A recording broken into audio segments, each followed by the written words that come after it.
یا ڈنڈے سے ہم سارے کام کروا لیں. یہ ایک جمہوری حکومت ہے, عوام کے ووٹ لے کر آئی ہے, سب کو ساتھ لے کے چلنا چاہتی ہے, مفاہمت کے ساتھ. کنسنسس پالیٹکس میں ہم بلیو کرتے ہیں. ڈنڈے کی زور پہ تو ہم آج ریکور کروا لیں سب سے, لیکن اب شرمیلہ دیکھیں, سوری میں آپ کو, آپ چلیں شاہ بات کمپلیٹ کر لیں. یہ نہیں کریں. نہیں, میں کسی ایک جماعت کی جانب بات بالکل نہیں کر رہی ہوں, میری بات غلط مطلب بالکل نہ لیں. میں یہ کہہ رہی ہوں ڈنڈے کی زور پہ تو ہم آج ریکور کروا لیں سب سے, لیکن پھر آپ ہی ٹیلی ویژن چینلز پہ بیٹھ کے ہمیں برا بھلا کہیں گے جی یہ تو ایک جنرل مشرف کی باقیات چلی آ رہی, یہ تو ڈنڈے کے زور پہ ہو گیا. لیکن اگر والنٹیئر بھی کرنا ہے شرمیلہ صاحبہ تو جو بڑا ہوتا ہے, جو حکومت میں ہوتا ہے, اس کا فرض نہیں ہوتا. ہوتا کیا ہے, اگر ہم کہیں سرچ آپریشن کرنے کے لیے بھی رینجرز پولیس کو بھیجتے ہیں تو یہ کیا کرتے ہیں, جو شرپسند لوگ ہوتے ہیں یہ اپنی خواتین کو باہر بھیج دیتے ہیں, وہ معافرہ کر لیتے ہیں. اب آپ بتائیے بندہ کیا کرے. تو اس سے جب تک ہمیں اس علاقے کی کمیونٹی, اس علاقے کے مکین اگر ہمارے ساتھ سپورٹ نہیں کریں گے, رینجرز اور پولیس کو سپورٹ نہیں کریں گے, تو کوئی بھی کام ریزلٹ اورینٹڈ نہیں ہو سکتا. اسی طرح ڈی ویپنائزیشن کے اندر جب تک سب لوگ خود سامنے نہیں آئیں گے, بیٹھ جائیں, سیریسلی جگہ بیٹھ جائیں, ڈسکس کر لیں کہ کیا میکینزم ہونا چاہیے, کس طریقے سے ہمیں آگے بڑھنا ہے. کوئی مشکل کام نہیں ہے, بالکل مشکل کام نہیں ہے. وزیر صاحب صاحبہ کہہ رہی ہیں پھر مشکل کام نہیں ہے. مشکل کام نہیں ہے شرمیلہ, تو گورنمنٹ ہی ہم سے کیوں ایکسپیکٹ کر رہی ہے کہ ہم اس کا, جب 100 لاشیں گرتی ہیں تو ہر کسی کا دل خون کے آنسو ہوتا ہے, ہر کسی کا دل خون کے آنسو ہوتا ہے. ہم کراچی کے رہنے والے ہیں, وسیم بھائی کراچی کے رہنے والے ہیں, میں کراچی کے رہنے والی ہوں, شاہد سعید صاحب کراچی کے رہنے والے ہیں. ہمارا دل جلتا ہے, ہمارا خون جلتا ہے جب ہم یہ دیکھتے ہیں. ہمارے پاس آپ لوگوں کے پاس آ کے ٹی وی پہ جواب دینے کے لیے کچھ نہیں ہوتا ہے. ذمہ داری ہماری ہے, یہ خون ہم سب کے سر پہ جائے گا, اس خون سے ہم بری ذمہ نہیں ہو سکتے. شرمیلہ دیکھیں, شرمیلہ اگر آپ نے اپنی بات کمپلیٹ تو ہے, دیکھیں میں سلمان آپ کی, سوری شرمیلہ کی بات کمپلیٹ ہوگی. دیکھیں بات دراصل یہ ہے کہ خون کس پر جائے گا. خون سب سے زیادہ یقینی طور پر ان لوگوں پر جائے گا جو سب سے زیادہ رسپانسبل ہیں. ہم تینوں پورے ایک فیلڈ کے اندر ہیں, ہم میں سے بہت سارے لوگ آج تک اپنے گھر نہیں گئے ہیں. ہم اورنگی کے اندر, قصبہ کے اندر لوگوں کے ساتھ کھڑے ہوئے, ان کے لاشیں اٹھا رہے ہیں, جنازے پہنچا رہے ہیں کہ کسی طرح لا اینڈ آرڈر ریسٹور ہو جائے. جب تک پیس نہیں آئے گا, بنیادی رسپانسبلٹی حکومت کی ہوتی ہے. آپ کس سے چاہ رہی ہیں, کیا چاہ رہی ہیں؟ آپ خود کہہ رہی ہیں کہ کرمنل کی ٹیکٹس کیا ہے, وہ خواتین کو آگے لے آتے ہیں. تو بھائی آپ کے پاس پولیس ہے, رینجر سے اختیارات ہیں. ابھی کس سینیریو میں, کس کیس میں ایسا ہوا ہے؟ یہ وہ کہہ رہی ہیں, تم کو پتا ہوگا, ان کو جب فیس کر رہی ہیں, ہم ان کے ساتھ ہیں. ہم تینوں سیاسی جماعتیں ہیں, جب وہ خواتین کو آگے لے کر آ گئے یا خود خواتین آگے آ گئی دہشت گردوں کے. شرمیلہ صاحب آپ کو آواز آ رہی ہے میری؟ جی مجھے آواز آ رہی ہے. سلمان دیکھیے بات یہ ہے کہ اگر آپ نے کوئی بھی ریزلٹ اورینٹڈ کارروائی کرنی ہے تو آپ نے علاقے کے جو ایم پی اے, ایم این ایز اور جو کمیونٹی ہے, وہاں کے جو مکین ہیں, ان کو موٹیویٹ کرنا ہے, ان کو ساتھ لے کے چلنا ہے. اور یہاں پر ہمیں نہ صرف پیپلز پارٹی کے جو یہاں کے الیکٹڈ ریپرزینٹیٹیوز ہیں, بلکہ متحدہ قومی موومنٹ کے, اے این پی کے اور دیگر جو مختلف سیاسی جماعتوں کے کارکنان ہیں جو یہاں کے. شرمیلہ آپ میرے ساتھ ابھی اورنگی چلیں. میں اپنے جو ہمارے جو ایم پی اے ہیں, مظاہر امام, اس کا گھر گولیوں سے چھننی ہو گیا, لیکن اس نے گھر نہیں چھوڑا ہے. علاقے کے لوگوں کو پھر بھی وہ کہہ رہا ہے کہ کسی طرح جو ہے نا امن وہاں پر بحال ہو جائے. خدا رہا یہ باتیں نہ کریں کہ ایم پی اے میں نے نہیں ہے. ایم پی اے وہاں پر موجود ہے, میڈیا اس بات کا گواہ ہے کہ وہاں سے پہاڑی سے فائرنگ ہو رہی ہے, وہ گھر نہیں نکل سے باہر نہیں آ پا رہا ہے. بچے اس کے وہاں بھوکے ہیں, لوگ جو ہے نا وہاں پر بھوکے ہیں, لوگ گھروں سے زخمی ہیں, لوگ اسپتال نہیں پہنچ پا رہے ہیں. پتہ نہیں کیا بات کہہ رہی ہیں. اسی شہر کے لوگوں کو 3 دن تک وہ گھروں میں محصور رہے ہیں. جب رینجرز آئی ہے, آج 1 ہفتہ ہونے کا آ رہا ہے, اس کے بعد وہ نکل کر آ رہے ہیں. آپ پتہ نہیں کیا بات کر رہی ہیں. کس گورنمنٹ اتنی مجبور نہیں ہوتی. گورنمنٹ دیکھیں شرمیلہ میری بہن, گورنمنٹ اتنی مجبور نہیں ہوتی. اگر وہ لا اینڈ آرڈر, آج اس نے کوئی جنگ نہیں کی ہے, آج اس نے اگر شہر میں امن لے کر آئی ہے, کیا اس نے جنگ کی ہے؟ اگر وہ پہاڑی پر پہنچ گئی, خود بخود پیس آ گیا.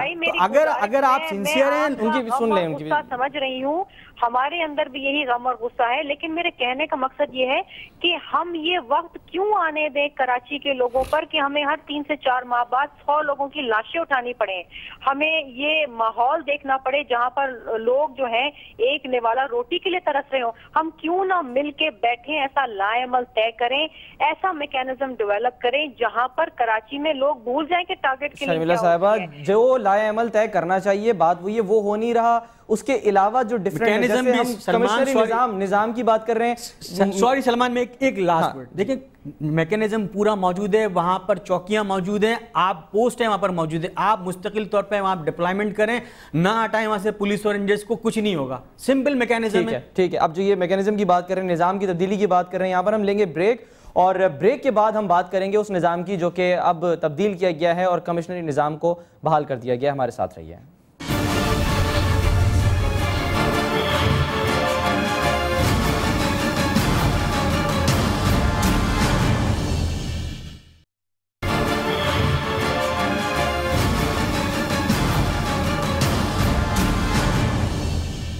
Welcome back. بات ہو رہی ہے کراچی کے حالات پر، اور اس کے علاوہ اس نظام کی بات کریں گے جسے کمشنری نظام کہا جاتا ہے. کمشنری نظام قیام پاکستان سے جاری تھا. اس نظام کو بیوروکریسی کا نظام بھی کہا جاتا ہے. صوبائی حکومت کسی بھی بیوروکریٹ کو کمشنر نامزد کرتی ہے جو صرف حکومتی احکامات پر عمل کرتا ہے، اور وہ 19 گریڈ کا افسر ہوتا ہے. کمشنری نظام کو سابق صدر پرویز مشرف کے دور میں ختم کیا گیا. کمشنری نظام کے تحت کراچی کو 5 اضلاع میں تقسیم کیا گیا تھا جنہیں اب بحال کر دیا گیا ہے. اس کے تحت ہر ڈویژن کا ایک کمشنر ہوگا جسے صوبائی حکومت نامزد کرے گی.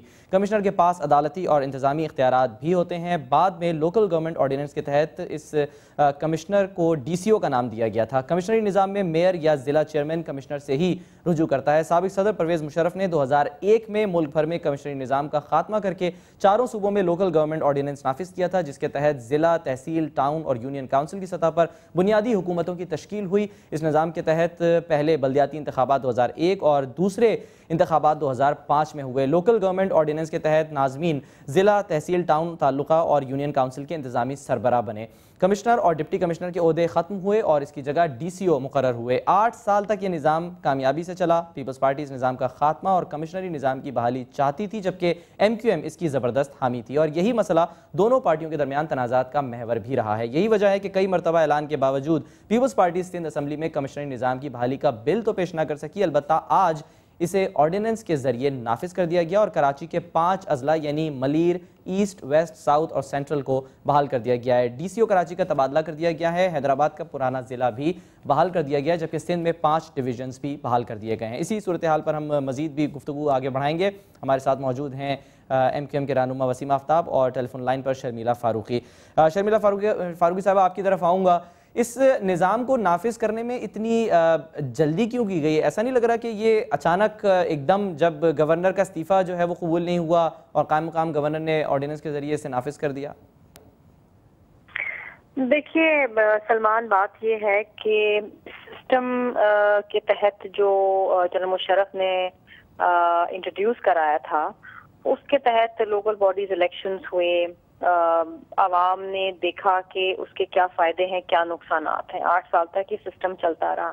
پیپلز پارٹی کا ہمیشہ سے یہ موقف رہا ہے کہ وہ جو ایک سسٹم بہت پہلے سے چلا رہا تھا، جس سے لوگ اکسٹم ہو گئے تھے، لوگ سمجھ گئے تھے کہ وہ سسٹم کیا ہے، وہی سسٹم جو ہے دوبارہ جو ہے آنا چاہیے. بہرحال یہ کنسنسس نہ ہو سکا ہمارے اتحادیوں کے درمیان، اور وقتاً فوقتاً ہم ساتھ بیٹھے بھی ہم نے مختلف قوانین ڈرافٹ کیے کہ ہم دونوں سسٹم کے جو اچھے شک ہیں ان کو ملائیں، مزید اس میں اور ایڈیشن کریں اور ایک نئے سسٹم کے تحت الیکشن کرائیں. بہرحال وہ نہ ہو سکا. دیکھیں، عوام کا ایک بڑا دیرینہ مطالبہ تھا کہ جو پرانا کمشنریٹ نظام ہے اس کو دوبارہ سے انٹروڈیوس کرایا جائے، کیونکہ انفارچونیٹلی لوکل باڈیز کے تحت ایک پیرلل گورنمنٹ چل پڑی تھی اور کوئی بھی کسی قسم کی ذمہ داری لینے کو تیار نہیں تھا. کچھ اب یہ ناظم کی خواہش پر تھا کہ جی وہ کس ایریا کو زیادہ ترجیح دیتے ہیں، کس کو نہیں دیتے ہیں. جب مفاہمت کی بات کرتی ہے پیپلز پارٹی جب مفاہمت کی بات کرتی ہے تو پھر اس میں تو اپنے اتحادیوں کو ساتھ لے کر چلنا پڑتا ہے. اتحادی تو آپ کے اس نظام کو نہیں مان رہے. وسیم آفتاب صاحب. سلمان دیکھیں، میں اس پر یہ کہ جمہوریت کے نام پر اس ملک پہ حکمرانی کرنے والے جاگیردار وڈیرے قطعی طور پر کوئی بھی ایسا قانون اس ملک میں نہیں بننے دیں گے، نہ چلنے دیں گے جس میں اس ملک کے عام آدمی کی زندگی میں تبدیلی آتی ہے. اس ملک کا وڈیرا کبھی بھی نہیں چاہے گا کوئی بھی ایسا قانون جس میں اس عام آدمی کو، جس کو وہ کل تک غلام کی طرح ٹریٹ کرتا تھا، اس کے سامنے آ کر بیٹھے. اس ملک کے آئین میں یہ لکھا ہوا ہے کہ صوبائی حکومتیں اس ملک کے آئین میں لکھا ہے, آرٹیکل 140A میں لکھا ہوا ہے کہ صوبائی حکومتیں لوکل گورنمنٹ کے انتخابات کرائیں گی, ان کو فائنینشیل ایڈمنسٹریٹو پاور دیں گی. لیکن ابھی شرمیلا کہ نہیں, عوام کی فرمائش تھی, عوام کی ڈیمانڈ تھی. کون سی عوام کی ڈیمانڈ تھی؟